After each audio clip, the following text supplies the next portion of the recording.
But you can't say that, or the Emperor would go absolutely. What is up guys, Jack here with another video. So today I'm wearing a hoodie. Hopefully my camera doesn't decide to go haywire on me and suddenly can't focus.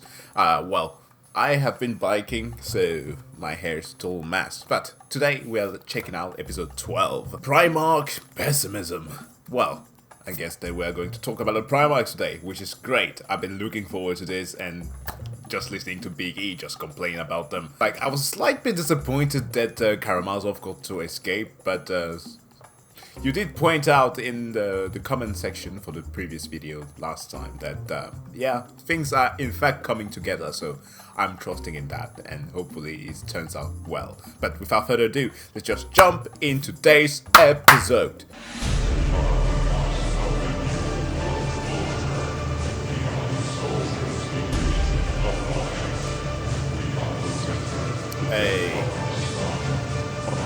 The painting of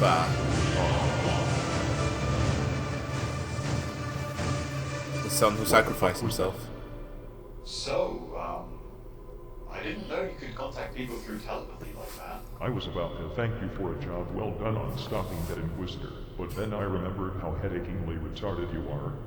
Of course I can contact people telepathically. I'm a motherfucking nerd. So why haven't you ever done that earlier? Like, before the text-to-speech device was implemented? I have you fucking Chiquita man. Quite a few times in fact. Oh, really? Oh, I'm sorry. I haven't heard anything at all. Oh, that's good. Ever used telepathy? I haven't heard that No, in I a while. haven't, sir. I'm not a psycho. I think... Then shut the fuck up about it. You're obviously not aware that using telepathy to communicate like that can be really straining on the mind. But my lord, aren't you the greatest Tell that to psycho in the Magnus.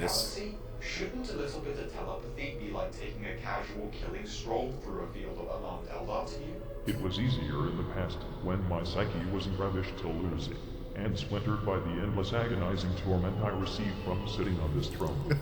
Slowly but surely I'm having my soul torn apart by the entropy of the war grinding against the powers of my mind, while my body decays in perpetual pain, and I'm being forced to live through every second of it. Endless torment, my lord? Lunacy? Your soul being torn apart? Don't be that guy. What?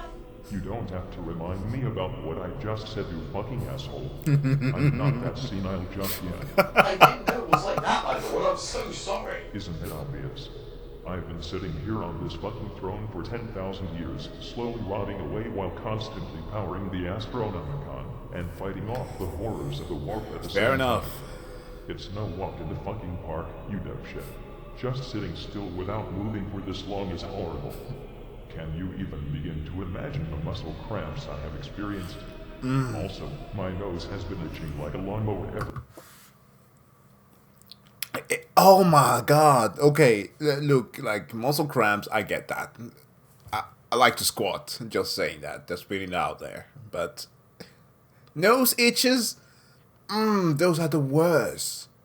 Those are the absolute worst. I feel his pain. That's all I'm saying. Ever since I was put here. It doesn't even exist anymore, but it just keeps itching. And I know exactly who to blame for it. Ergo, I hate you and everything Oh, the you gods. stand for. But phantom itching is probably the best thing you ever invented. Ugh, he's so disgusting.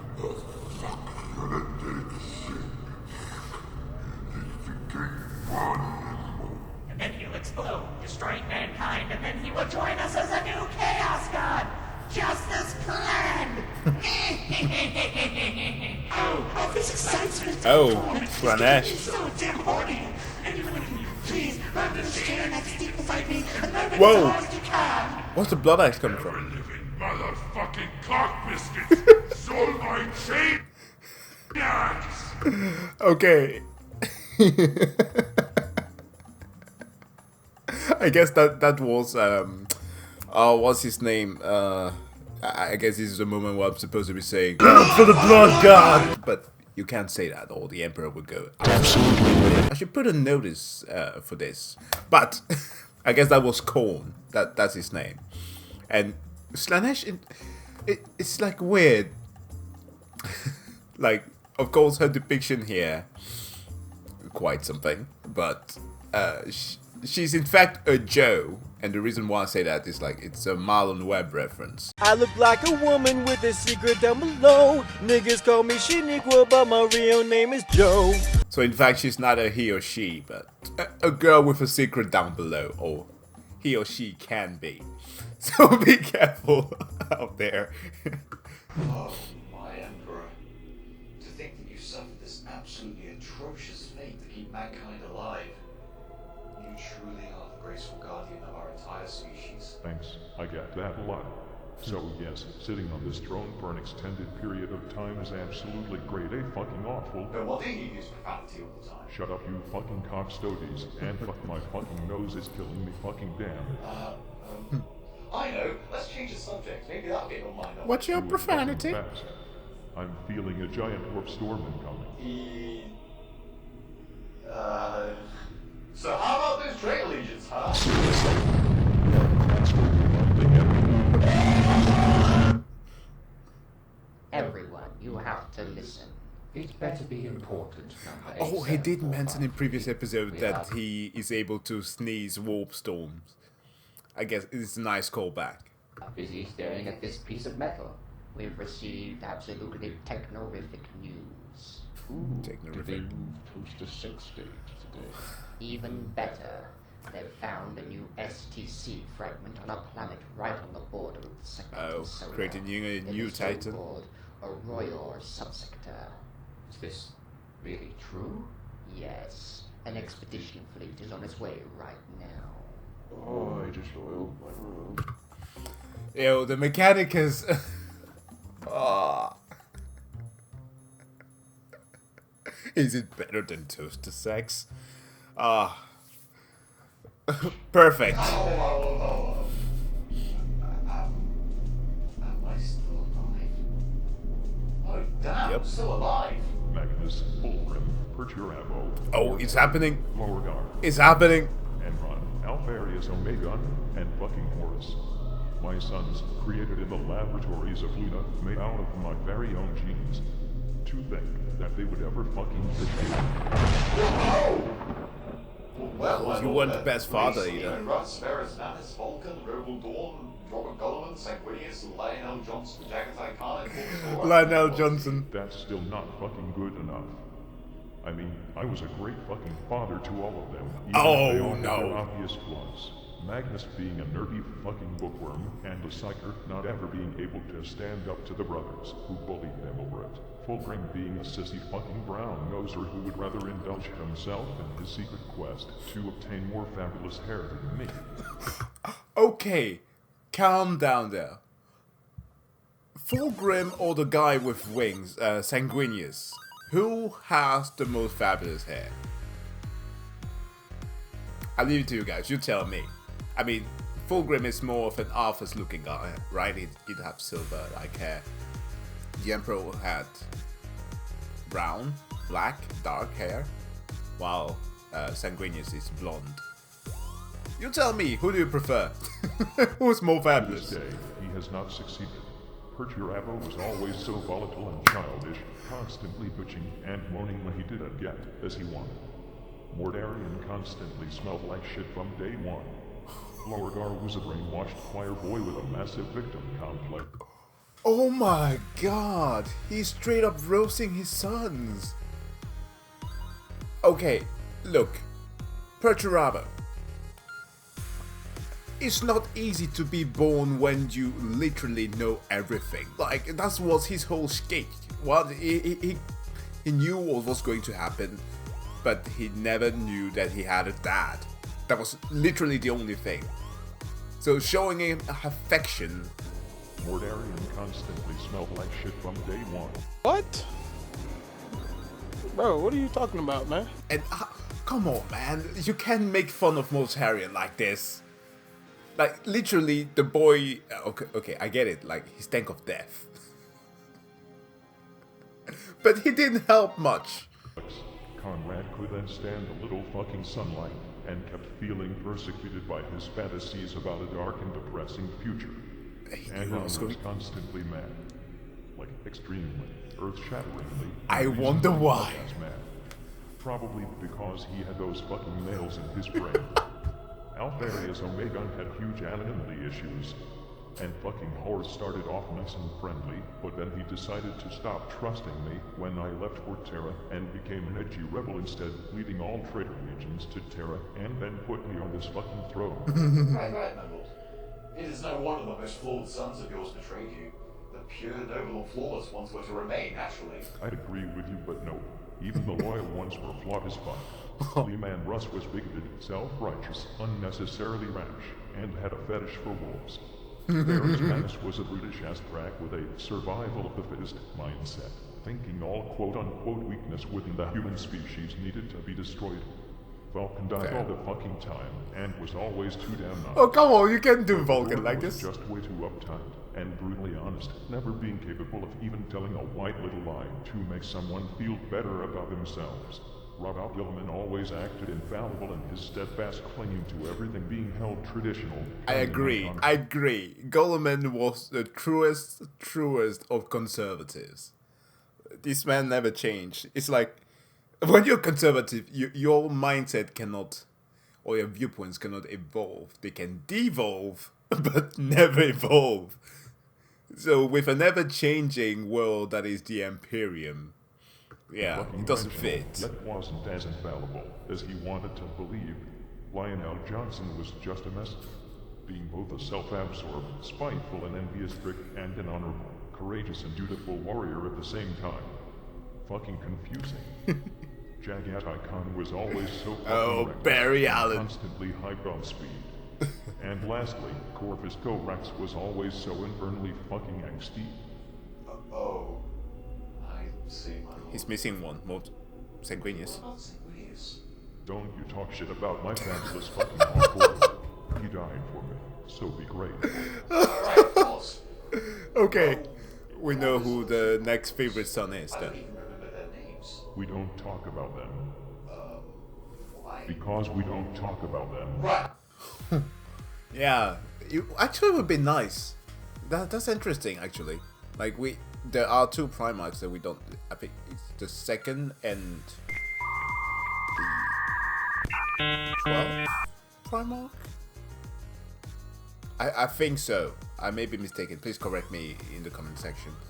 But yeah, what happened to those? We just know that one, the second one seemingly died, and that's it. I won't ask again. The Emperor keeps his secrets. However, I just cannot understand why they'd betray you. I know, right? I mean, sure, Lorgar grew up on a planet full of chaos worshippers, but that doesn't mean he couldn't start using his fucking brain. Especially once I came along to straighten him out. The rest seemingly just did it because they either were corrupted by chaos through Lorgar, took too much offense when I told them I had some damn things to do back on Terra, or when I tried to correct them when they were doing stupid things. Look at this. Somebody come look at this. Look at this. Somebody come and look at this. Look at this. I have to ask, since that's apparently my duty nowadays, why did you not tell them what you were going to do back on Terra? Well, what was I supposed to say? I can't just tell my own children that I'm building a gate into the webway because I need some booty and Eldar prostitutes are cheaper and a lot less shoddy. I'm sorry, what? Okay. So that's why.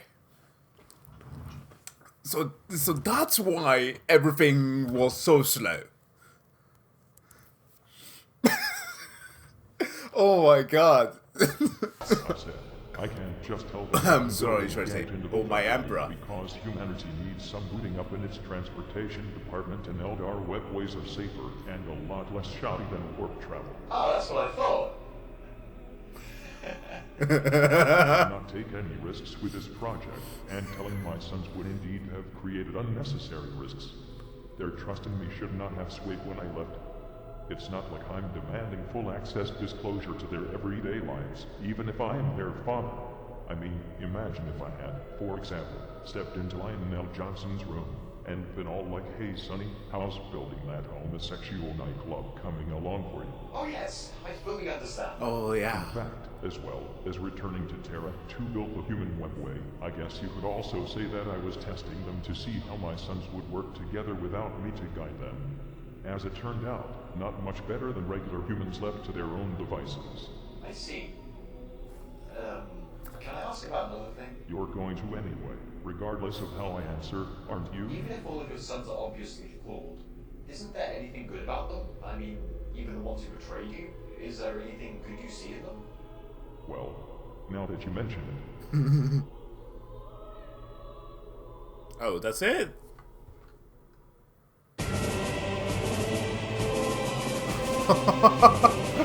Okay, looking forward to the, I guess, redemption of the sons in next episode. This was precious. Oh, this was absolutely precious. What an episode, man. The Emperor is such a bad dad. Like, look, one could understand the concept of testing one's sons, but they didn't even know you existed. They thought, yeah, we are superhumans and we are here with our powers, we're going to conquer the galaxy and rid it of all evil, because we are aware of some, like, okay, some did see the future, right? Some knew, some were born with predetermined abilities to know what life had in store for them. But some others just were left to their demises. Angron was enslaved. What was Lorgar supposed to do when all that he knew was that there's a powerful figure out there who's just godlike? So without guidance, how would he know not to straight up start a cult? I know some people are going to say that, oh, but some of these things could not have been prevented. Like, they could not have prevented themselves from burning Lorgar's world. And of course, I think it's a difficult topic. One could be talking about or making counter arguments all day long. But yeah, what has happened happened, and like the Emperor is just it's insane. But what I think it's more irritating was the fact that he was notified of the flaws that his sons could have had. And then later on, subsequent Astartes legions, because of the flawed gene seeds. Nevertheless, they kept on utilizing it.